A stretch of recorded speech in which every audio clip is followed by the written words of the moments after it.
శివుని భక్తులతో శత్రుత్వం ఎవరు పెట్టుకుంటారో ఆయనకి శత్రుత్వం ఉండదు శివభక్తుడికి. శివభక్తుడికి శత్రువుగా చూసిన వాడిని మాత్రం శంకరుడు శమతుడు. కాబట్టి ఆయనని ఆశ్రయించి ఉండగా ఎవరు బాధ పెట్టగలిగినటువంటి వాళ్ళు ఉంటారు.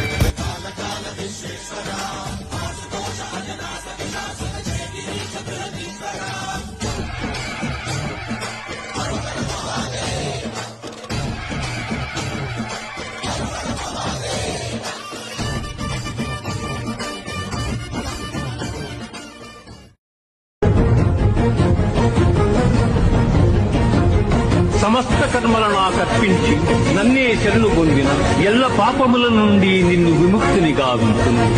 నీవు చింతింపు.